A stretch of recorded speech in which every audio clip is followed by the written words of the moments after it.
Kolluru వెలుమలలో best flat కోసం చూస్తున్నారా? రాధే స్కైని ఎంచుకోండి.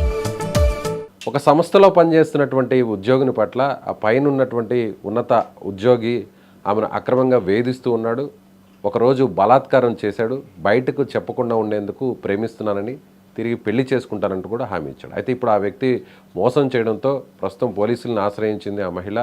పోలీసులు కూడా సరిగా స్పందించడం లేదంటూ ఇప్పుడు సుమన్ టీవీ కార్యాలయానికి వచ్చింది. ఎస్, ఆమెతో మాట్లాడే ప్రయత్నం చేద్దాం.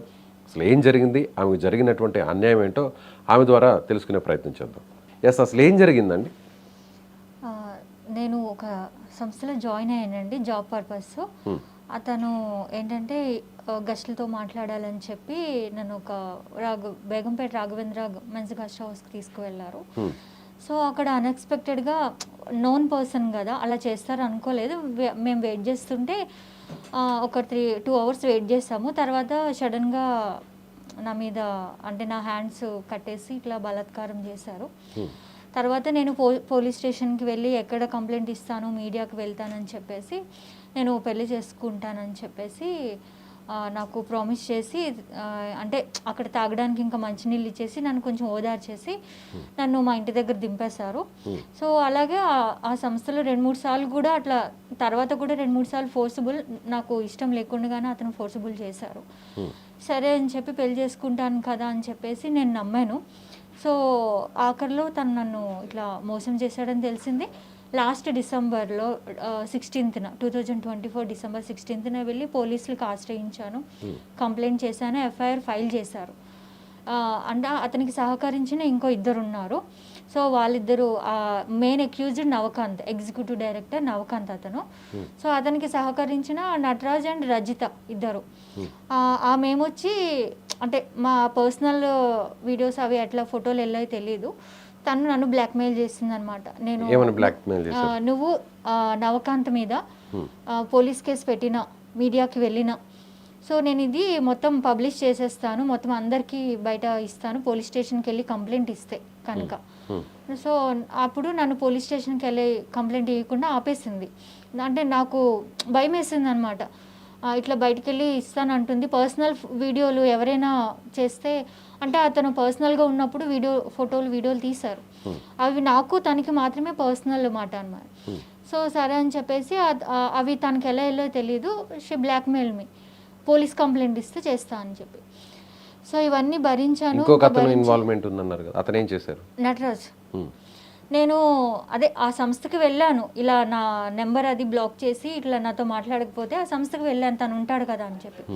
నాతో మాట్లాడతానని చెప్పి వాళ్ళిద్దరూ కేబీఆర్ పార్క్కి నన్ను తీసుకువెళ్ళి అతను హెల్ప్ చేశాడనమాట. కార్లో తీసుకువెళ్ళి పక్కన దింపేసి మళ్ళీ మేమిద్దరం ఆ కార్లో అతను కొట్టడం కూడా జరిగింది. నేను పెళ్లి బతిమలాడుకుంటే, సో మళ్ళీ అతను వచ్చాడు, ఇద్దరు కలిపి, అంటే అతను ఆపలేదు. నన్ను కొడుతూ ఉన్నప్పుడు ఆ పర్సన్ ఇంకా ఆపకపోగా నడు పోలీస్ స్టేషన్కి వెళ్దామని తిరిగి నా మీదనే కంప్లైంట్ చేయడానికి వాళ్ళు వెళ్ళారనమాట. అట్లా నేను సరే అని చెప్పి ఓకే అని చెప్పేసి ఇంకా నన్ను కొట్టాడు. మధ్యలో ఇద్దరు కలిపి దింపేశారు, నన్ను దింపేసి వెళ్ళిపోయారనమాట. అంటే అతను సహకరించాడు అతనికి. సో మీరు ఆ కంపెనీలో పనిచేస్తున్నప్పుడు అతను మీ పై అధికారి కాబట్టి, ఉద్యోగి కాబట్టి, సో ఇంకా అతను చెప్పినప్పుడు బయటకు వెళ్ళారు. బయటకు వెళ్ళిన తర్వాత అక్కడ ఫోర్స్ చేసి మీ మీద అఘాయిత్యం చేశాడు. చేసిన తర్వాత మీరు పోలీసులను కంప్లైంట్ చేయాలి కదా మరి? అదే పోలీస్ కంప్లైంట్ చేస్తానని చెప్పి అది ఏదైతే సిచ్యువేషన్ జరిగిందో దాని తర్వాత నాకు తాగడానికి మంచినీళ్ళు ఇచ్చేసి నన్ను కొంచెం ఓదార్చాడు అనమాట. నేను వెళ్ళిపోతాను, ఇస్తాను, అతని మీద ఎక్కడ కేసు పడుతుందో అని చెప్పి నేను పెళ్లి చేసుకుంటానని నమ్మించాడు. నేను నమ్మాను 100%. అతనికి ఆల్రెడీ పెళ్ళయిందా లేదంటే ఇంకా పెళ్లి కాలేదా?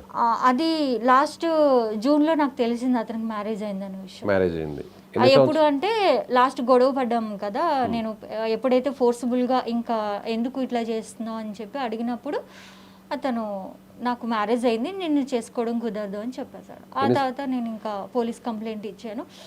పోలీసులు అయితే 2 నెలలు అయిందండి. ఇప్పటికి వచ్చి అసలు అంటే వెళ్తున్నాను, అంటే జ్యుడిషియల్ కోర్టుకి కూడా అది వెళ్ళాను, జడ్జి గారి ముందు చెప్పాను. బట్ ఇప్పటికి వచ్చి అతను, అంటే మిగిలిన ఇద్దరు ఎవరైతే కంప్లైంట్ చేస్తానో వాళ్ళిద్దరూ కండిషనల్ బెయిల్ మీద వచ్చేసారు. ఈ అక్యూజ్డ్ నవకాంత్ కూడా కండిషనల్ అదే బెయిల్ కోసం ట్రై చేస్తున్నాడు. లాస్ట్ నేను పోలీస్ స్టేషన్కి వెళ్ళాను ఒక 3 days బ్యాక్. వెళ్ళినప్పుడు నాకు అంటే నా కేసు టేకప్ చేసింది సిఐ రాఘవేంద్ర. ఆయన చెప్పింది ఏంటంటే నాకు ఆశ్చర్యకాలం, అంటే చూస్తున్నామమ్మా, ఒక సినిమా డైలాగ్ చెప్తారు కదా, మేము మా ప్రయత్నం మేము చేస్తున్నాం, వాడు దొరకట్లేదు, ఇదే ఇదే ఈ ఒక్క మాట తప్ప నాకు అంటే అతను ఇంకా అరెస్ట్ చేయలేదా? ఇంకా అరెస్ట్ చేయలేదు. మిగిలిన వాళ్ళని అరెస్ట్ చేశారు, కోర్టు కూడా అరెస్ట్ చేయలేదు. వాళ్ళు ముందుగానే బెయిల్ తెచ్చుకున్నారు, కండిషనల్ బెయిల్ తెచ్చుకున్నారు. సో ఇతను కూడా బెయిల్ కోసం ట్రై చేస్తున్నాడు. నేను ఆ విషయం ఇంకా ఎందుకు అరెస్ట్ చేయలేదని పోలీసుల దగ్గరికి చాలాసార్లు తిరిగాను. కమిషనర్ దగ్గరికి వెళ్ళాను 2 సార్లు, డిఎస్పీ దగ్గరికి వెళ్ళాను. ఎంత తిరుగుతున్నా కూడా వాళ్ళేమి అంత పట్టుకుంటాం ఈ ఒక్క వర్డ్ తప్ప ఇంకేం చెప్పట్లేదు. ఇప్పటికి వచ్చి అరెస్ట్ చేయలేదు. సో ఇమీడియట్ గా అతన్ని అరెస్ట్ చేయాలనేది ఇప్పుడు మీరు నేనేంటంటే ఇమీడియట్ గా వాడు అరెస్ట్ కావాలి. ఇప్పుడు మిమ్మల్ని మీ మీద అఘాయిత్యం చేశాడు కదా, సరే మిమ్మల్ని ఎలా ప్రలోభ పెట్టాడు మళ్ళీ? అంటే పెళ్లి చేసుకుంటానని చెప్పగానే జనరల్గా ఒక లేడీ మీద అటాక్ జరిగిన తర్వాత, ఈవెన్ అఘాయిత్యం జరిగిన తర్వాత, లైంగిక దాడి జరిగిన తర్వాత మళ్ళీ అతను నమ్మాలంటే చాలా టైం పడుతుంది. ఎవరైనా కూడా ప్రేమించాను అని చెప్పగానే వెంటనే కరిగిపోరు. కానీ మీరెందుకు అతనితో మళ్ళీ తిరిగి అతని మీద కలిసి ఉండాలని ట్రై చేశారు? అతను ముందు నుంచి నా ఆఫీస్ కొలీగ్, ముందు నుంచి ఫ్రెండ్స్, అంటే అట్లా చెప్పాడు నన్ను, ఖచ్చితంగా నేను చేసుకుంటా అని చెప్పి ప్రామిస్ చేసేసి, నువ్వు అట్లా కాదు, నేను నిజంగానే నేను లవ్ చేస్తున్నానంటే మరి ఎందుకు ఇట్లా చేయడం అని అన్నాను. మరి అతను ఆ టైంలో నేను చేసుకుంటాను అందుకే చేశానని చెప్పాడు, అంతే. అలా ఎంతకాలం పాటు రిలేషన్లో ఉన్నారు? 1.5 year. 1.5 year. సో ఇన్సిడెంట్ జరిగింది 1.5 year ముందు. సో ఈ 1.5 yearలో అతను ఎప్పుడు అడగలేదా మీరు ఎప్పుడు పెళ్లి చేసుకుంటారు? అడుగుతూనే ఉన్నా, 6 monthsకి ఒకసారి అడుగుతూనే ఉన్నా. సో 6 months అయిన తర్వాత అడిగాను. అడిగిన తర్వాత చేసుకుందాం అని చెప్పాడు, కాస్త టైము ఉంది చేసుకుందాం ఇంకొక 1 yearలో అని చెప్పాడు. సో ఆ 1 year కూడా అయిపోయింది. నేను గట్టిగా అడిగేసరికి లాస్ట్ మూమెంట్లో నాకు షాక్ ఇచ్చాడు. సో అప్పుడు నేను ఇంకా పోలీసులకి ఆశ్రయించాను. ఇప్పుడు అతనికి మ్యారేజ్ అయిందన్న సంగతి అప్పటి వరకు మీకు తెలీదు? ఎంత అతని ఏజ్ ఎంత ఉంటుంది? 37, 38. అప్పటికి మ్యారేజ్ అయ్యి ఎంత కాలం అయింది అతనికి? మీకు పరిచయం అయ్యే టైంకి మ్యారేజ్ అయింది ఆల్రెడీ? కాలేదు, అంటే నాకు తెలీదు, మీకు తెలీదు, నేను ఎంక్వైరీ చేయలేదు. అప్పటికి అయ్యిందంట. ఇప్పటికి ఎంత కాలం ఏంటుంది మ్యారేజ్? మోస్ట్లీ ఒక 3 years అట్లా అయ్యి ఉంటుందేమో, అంటే వేరే వాళ్ళు చెప్తుంటే విన్నా. ఇప్పుడు మీ మీద అఘాయిత్యం జరిగింది, సరే మిమ్మల్ని ప్రేమిస్తున్నానని నమ్మించాడు, మోసం చేశాడు, పెళ్లి చేసుకుంటానని చెప్పాడు. అలాంటప్పుడు మీరు ఒక వ్యక్తిని ప్రేమించేటప్పుడు లేదా పెళ్లి చేసుకోవాలని నిర్ణయించినప్పుడు అతనికి సంబంధించినటువంటి పూర్వపరాలు అవన్నీ కూడా ఎంక్వైరీ చేయకుండా ఉంటారా? అంటే నేను అంత డీటెయిల్డ్గా అతనికి అయితే మ్యారేజ్ కాలేదనే తెలిసిందండి, అంటే బయట కూడా అతను మ్యారేజ్ కాలేదనే చెప్పారు. సో నాకు కూడా తను చెప్పింది నేను నిజమనే నమ్మాను, తనకు మ్యారేజ్ కాలేదు అని తెలిసి. కానీ నేను అంత డీటెయిల్డ్గా వాళ్ళ ఫ్యామిలీలోకి వెళ్ళి అంత డీటెయిల్స్ నేను కనుక్కోలేదు. అంటే రిలేషన్ అంటే కంటిన్యూషన్ ఏం కాదండి, అంటే కంటిన్యూషన్ రిలేషన్ ఏం కాదు. అంటే తను తర్వాత కూడా 2-3 సార్లు ఫోర్స్ఫుల్గా అదే హోటల్కి తీసుకువెళ్ళాడు, కలుద్దామని అన్నాడు. నేను అప్పటికీ చెప్తూనే ఉన్నా కూడా హీజ్ ఫోర్స్డ్ మీ అప్పుడు కూడా.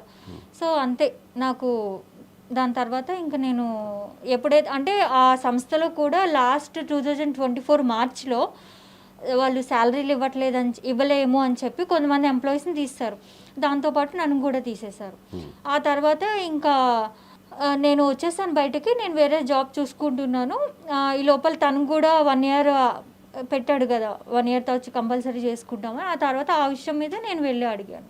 అలా వెళ్ళి అడిగినప్పుడు ఆ కార్లో ఇన్సిడెంట్ అట్లా గొడవ, నేను తను చాలా రిక్వెస్ట్ చేశాను, బతిమలాడి ఏడ్చాను కూడా, నువ్వు ఇట్లా చేసావు, పెళ్లి చేసుకుందామంటే అప్పుడు కొంచెం నన్ను కొట్టాడు, నా మీద కొట్టిన తర్వాత నేను చేసుకోను అంటే గట్టిగా బతిమలాడినందుకు, ఎలాగైనా కంపైన్ నువ్వు చేసుకోవాలి, నా మీద నువ్వు చేసావు కాబట్టి నువ్వు చేసుకోవాలి, నువ్వు నాకు ప్రామిస్ చేసావు, ఆ రోజు నేను పోలీస్ స్టేషన్కి వెళ్తానన్నా కూడా నువ్వు నాపావు, నువ్వు చేసుకుంటానని అనేసి మాట్లాడాను అనమాట. మాట్లాడితే లేదు అంటే అతని కోపంలో మరి నన్ను కొట్టాడు, జుట్టు పట్టుకుని చేతిప్పేసి కొట్టినా కూడా నేను మళ్ళీ బతిమలాడాను, ఎందుకు ఇట్లా చేస్తున్నావు, కొడుతున్నావు అని చెప్పేసి. అప్పుడు చెప్పాడు అనమాట, కొట్టేసిన తర్వాత మళ్ళీ అప్పుడు చెప్పాడు. మా ఇద్దరికి గొడవ కొంచెం జరిగిన తర్వాత నాకు మ్యారేజ్ అయ్యిందని చెప్పి అప్పుడు రివీల్ చేశాడు. సో అప్పుడు మీరు పోలీసులను నేను పోలీస్ ఆశ్రయించాను. అంటే అక్కడున్న మేనేజ్మెంట్ వాళ్ళకి చెప్తానని కూడా చెప్పానమాట, నేను పెద్దవాళ్ళకి చెప్తాను, వాళ్ళు నాకు న్యాయం చేస్తారని ఆ సంస్థలో పెద్దవాళ్ళు ఉంటారు కదండి, వాళ్ళకి తెలియజేస్తాను. వెంటనే కూడా ఇవ్వలేదు పోలీస్ కంప్లైంట్. ఇది జూలైలో జరిగింది కదా. వాళ్ళు ఏమన్నారంటే మాకు కాస్త టైం ఇవ్వమ్మా, మేము మీకు పరిష్కరిస్తాము సమస్యని అన్నారు. అలాగా 3 నెలలు వెయిట్ చేస్తా. సమస్య ఇంకా పరిష్కరించకపోగా అతనికి సపోర్టింగ్గా మాట్లాడుతున్నారు. నాకు ఇంకేం చేయలేగా నేను పోలీస్ స్టేషన్లో కంప్లైంట్ ఇచ్చారు? Banjara hills road number 3 police station. Okay, office ఉండేది ఎక్కడ, ఏ ఏరియాలో? Office Banjara hills road number 10. Okay right. ఇప్పుడు ఈ విషయం మీ ఇంట్లో వాళ్ళకి తెలుసా? తెలీదు. ఇప్పుడు వాళ్ళకి తెలియదు ఇలా మీ మీద ఇలా జరిగిందని, మీరు మోసపోయారని పోలీసులు కంప్లైంట్ ఇచ్చారని? ఎందుకంటే అది వాళ్ళు పెద్దవాళ్ళు కదండి, పేరెంట్స్, అది బాధపడతారు. ఎందుకంటే మాది ఇక్కడ కాదు, వేరే ప్రాంతం. సో మరి ఎట్లా అయితే మీరు ఒక్కరే పోరాడుతున్నారు ఇప్పుడు ఇదంతా కూడా? ఇప్పుడు నేను ఒక్కదాన్నే పోరాడుతున్నానండి. అందుకనే ఎన్నిసార్లు పోలీస్ స్టేషన్కి వెళ్ళినా కూడా వాళ్ళు ఇంకా రెస్పాండ్ కాకపోయేసరికి సరే నాకు మీడియా ద్వారా న్యాయం జరుగుతుందని మీడియాకు వచ్చాను. ఇప్పుడు ఇంత జరిగింది, మోసపోయారు, సో ఇంట్లో వాళ్ళకి కూడా విషయం తెలియదు, పోలీస్ కేసు అయింది, కనీసం పోలీసులైనా ఇంట్లో వాళ్ళు కాంటాక్ట్ కాలేదు, ఇలా జరిగింది అనేది మీరు చెప్పేది కరెక్టా కాదని మీ ఇంట్లో వాళ్ళకి చెప్పే ప్రయత్నం చేయలేదా? అంటే ఇప్పుడు ఇక్కడ జాబ్ పర్పస్ వచ్చాను, మోసపోయింది నేను, ఇది నా పర్సనల్ ఫైటింగ్. దానికి మళ్ళీ ఇప్పుడు ఇంట్లో వాళ్ళని బాధ పెట్టడం నాకు అంత ఇష్టం లేదు. ఇప్పుడు ఒకవేళ తర్వాత తెలుస్తుంది, అప్పుడు ఇంట్లో వాళ్ళు దగ్గర నుంచి ఏదన్నా ఇబ్బంది ఉండే ఛాన్స్ లేదంటారు? మళ్ళీ మీ ఫ్యూచర్ మళ్ళీ కూడా స్పాయిల్ అయ్యే ఛాన్స్ లేదంటారు? అంత ఆలోచించలేదండి. నాకు వాళ్ళు కంపెన్సేషన్ ఇస్తామని కూడా చాలాసార్లు బ్రతిమలాడారు, నేను తీసుకోలేదు. మనీ ఇస్తామని కేసు వదిలేమని చెప్పారు. ఎంత ఇస్తామన్నారు? తెలీదు, అంటే వాళ్ళు ఏం చెప్పలేదు, ఇంతే ఇస్తామని చెప్పలేదు. కానీ నాకు కాల్స్ చేసి బెదిరింపు కాల్స్ ఇట్లా వచ్చాయి. నేను పోలీసులకు కూడా నాకు ప్రాణహాని ఉందని చెప్పి ఒక లెటర్ కూడా పెట్టాను వాళ్ళకి. నాకు సో అండ్ సో పర్సన్స్ ద్వారా వాళ్ళ అదే ఆ సంస్థ వాళ్ళ ద్వారా నాకు ప్రాణహాని ఉంది అని చెప్పేసి నేను పోలీస్ స్టేషన్లో రీసెంట్లీ మొన్న 2 days బ్యాక్ వెళ్ళి నాకు లెటర్ కూడా ఇవ్వడం జరిగింది, కంప్లైంట్ లెటర్. ఇప్పుడు మీరు అతనితో క్లోజ్గా ఉన్నటువంటి ఆ ఫొటోస్ని కూడా వాళ్ళు బయటకు లీక్ చేస్తామని చెప్పని అన్నారు. అంటే వాంటెడ్లీ అతనే ఇంకొక వేరే ఎంప్లాయీకి షేర్ చేశారంట. అతను నాకు తెలిసి ఆమె దగ్గరికి ఎలా వచ్చే తెలీదు. ఇప్పుడు వాళ్ళిద్దరు ఫ్రెండ్స్, బెస్ట్ ఫ్రెండ్స్. ఆ రజిత ఆమె నటరాజ్ అనే పర్సన్స్ ఇద్దరు బెస్ట్ ఫ్రెండ్స్. నాకు అంత బెస్ట్ ఫ్రెండ్స్ అని రీసెంట్లీ తెలిసింది, అంత క్లోజ్ అని, అంత అన్ని షేర్ చేసుకుంటారన్న విషయం. ఎలా అనిపిస్తుంది? బాధ అనిపించట్లేదా? ఇప్పుడు ఉద్యోగం కోసం అక్కడ పోతే ఆ పైన ఎంప్లాయీ నమ్మించి మోసం చేయడం, ఫస్ట్ ఏమో అత్యాచారం చేయడం, ఆ తర్వాత బయటకు చెప్పొద్దు పోలీసులకి, మీడియాకి చెప్తానండి, మళ్ళీ మిమ్మల్ని బుట్టలో వేసుకునే ప్రయత్నం, తర్వాత ప్రేమ పేరు అని చెప్పాడు, పెళ్లి చేసుకుంటానన్నాడు, అలా 1.5 సంవత్సరం పాటు కలిసి తిరిగారు. అంతేనా? కలిసి తిరిగారా పెళ్లి చేసుకుంటారని? ఇప్పుడేమో అతనికి ఆల్రెడీ పెళ్ళి అయిపోయింది, మీ ఇంట్లో వాళ్ళకి తెలియదు, ఊరు కాని ఊరు వదిలి ఇక్కడికి వచ్చారు ఉద్యోగం కోసం. సో ఏంటి ఇప్పుడు భవిష్యత్తు? పోలీస్ స్టేషన్ చుట్టూ తిరుగుతున్నారు. అవి ఒక్కదానైనా పర్లేదు, నేను పోరాడతా, అది ఎంత దూరమైనా పోతా, కానీ నాకు న్యాయం జరగాలి. న్యాయం జరగాలంటే ఎలాంటి న్యాయం? వాడికి ఫస్ట్ అయితే అరెస్ట్ కూడా చేయలేదు, నాకు ఫస్ట్ వాడు అరెస్ట్ కావాలి, తర్వాత అది కోర్టుకు వెళ్ళినా నా దగ్గర ఎవిడెన్సెస్ అన్నీ ఉన్నాయి కాబట్టి నేను రిలీజ్ చేస్తాను. ఆల్రెడీ మా లాయర్కి నేను అన్నీ సబ్మిట్ చేసేస్తాను, ఆ ఎవిడెన్సెస్ అన్నీ కూడా సబ్మిట్ చేశాను. రైట్ అండి, మీకు న్యాయం జరగాలని మేము కూడా మనస్ఫూర్తిగా కోరుకుంటున్నాం. ఎస్, ఇది మహిళా ఉద్యోగి చెప్తుంది. తను జీవనోపాధి కోసం ఊరు కాని ఊరు ఏపీ నుంచి ఇక్కడికి వచ్చాను హైదరాబాద్కి, హైదరాబాద్లో ఒక సంస్థలో ఉద్యోగినిగా జాయిన్ అయ్యాను, అక్కడ పై ఉద్యోగి తనను బలాత్కారం చేశాడు, ఆ తర్వాత ఎక్కడ ఈ విషయం బయటకు పడుతుందో అనేటువంటి ఒక ఉద్దేశంతో మళ్ళీ ప్రేమ పేరుతో పెళ్లి చేసుకుంటానని మరీ నమ్మించి ఇలా మోసం చేశాడు. పోలీసులను ఆశ్రయిస్తే పోలీసులు పెద్దగా స్పందించడం లేదు. సో ఇప్పటికైనా పోలీసులు స్పందించి అతన్ని వెంటనే అరెస్ట్ చేయాలి. ఈ విషయం తన కుటుంబ సభ్యులకు కూడా ఇప్పటివరకు తెలియదు. అయినా కూడా ఒంటరిగా అయినా సరే తనకు న్యాయం జరిగే వరకు, అతనికి శిక్ష పడే వరకు ఈ పోరాటం జరుపుతూనే ఉంటారని ఆమె చెప్తున్నారు. Thank you so much.